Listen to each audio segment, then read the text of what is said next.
एक नवविवाहित जोड़ा, एक खूबसूरत हनीमून और फिर एक ऐसी घटना जिसने सबको झकझोर कर रख दिया।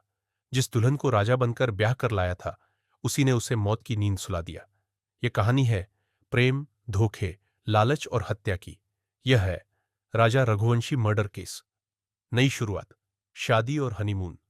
राजा रघुवंशी इंदौर, मध्य प्रदेश के रहने वाले थे। 29 वर्षीय राजा एक व्यापारिक परिवार से आते थे और हाल ही में उनकी शादी सोनम कुशवाहा से हुई थी। राजा खुश थे, उत्साहित थे और अपने हनीमून के लिए पूर्वोत्तर भारत के खूबसूरत राज्य मेघालय का रुख किया। सोनम और राजा ने साथ में कई तस्वीरें क्लिक की, इंस्टाग्राम और व्हाट्सएप स्टेटस पर कुछ शेयर भी किया। किसे पता था कि ये उनकी आखिरी तस्वीरें होंगी। राजा की रहस्यमयी गुमशुदगी। 23 मई 2025, राजा अचानक गायब हो गए। सोनम ने सबसे पहले होटल स्टाफ को जानकारी दी, फिर स्थानीय पुलिस को बताया कि राजा बिना बताए निकल गए और वापस नहीं लौटे। राजा का परिवार चिंतित हो उठा। पुलिस को शुरुआत में यह मामला गुमशुदगी का लगा, लेकिन फिर कुछ सुराग सामने आने लगे जो कहानी को पूरी तरह बदलने वाले थे। शव की बरामदगी, हत्या की पुष्टि। करीब 10 दिन की खोजबीन के बाद 2 जून को राजा का शव शिलांग से लगभग 60 किलोमीटर दूर मशहूर वाटरफॉल वही सोडोंग के पास एक खाई में मिला। शव सड़ चुका था, लेकिन सिर पर गहरे चोट के निशान थे। साफ था कि राजा की हत्या की गई थी।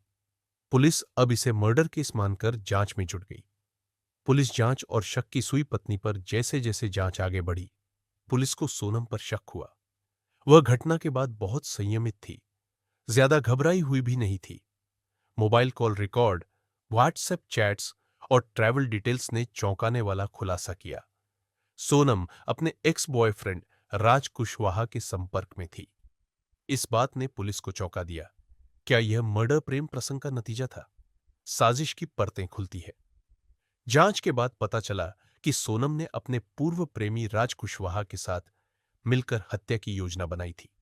शादी के कुछ ही दिन बाद सोनम ने इंदौर से 3 शूटर बुलवाए, विशाल, आकाश और आनंद। राज कुशवाहा ने इन शूटरों को 40,000 से 50,000 तक की सुपारी दी थी। हनीमून बना मौत का जाल। 30 मई को सोनम राजा को ट्रैकिंग के बहाने वाटरफॉल के पास ले गई। वहीं झाड़ियों में छिपे तीनों हत्यारों ने राजा पर अचानक हमला कर दिया। तेज धारदार हथियार से राजा के सिर पर वार किया गया और फिर शव को खाई में फेंक दिया गया। घटना के बाद सोनम ने होटल लौटकर सब कुछ सामान्य दिखाने की कोशिश की। कबूलनामा और गिरफ्तारी। जैसे ही पुलिस ने सोनम और राज कुशवाहा को हिरासत में लिया, दोनों ने जुर्म कबूल कर लिया। शूटर विशाल, आकाश और आनंद को भी गिरफ्तार किया गया। पुलिस के हाथ चैट्स, पैसे के ट्रांजैक्शन, वीडियो रिकॉर्डिंग और खून से सने कपड़े तक लगे हैं। यह एक प्लान्ड मर्डर था, जिसमें सब कुछ ठंडे दिमाग से रचा गया। न्याय की राह और परिवार का दुख।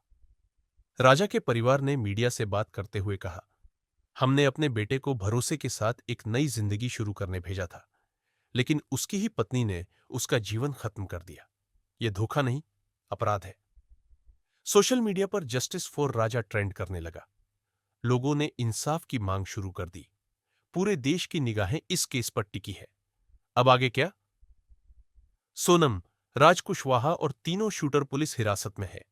शिलांग कोर्ट में मामला दर्ज है। मेडिकल और फोरेंसिक जांच रिपोर्ट्स आ रही है। परिवार चाहता है कि सोनम और उसके साथियों को फांसी की सजा दी जाए। दिल छू जाने वाली अपील। भरोसे का कत्ल सबसे खतरनाक जुर्म होता है। राजा रघुवंशी का गुनाह सिर्फ इतना था कि उसने प्यार और शादी पर भरोसा किया। क्या उसे इंसाफ मिलेगा? यह अब सिर्फ अदालत तय नहीं करेगी। आप और हम मिलकर भी उसकी आवाज बन सकते हैं। वीडियो को लाइक करें, कमेंट में अपना समर्थन दर्ज करें और जस्टिस के लिए इसे ज्यादा से ज्यादा शेयर करें।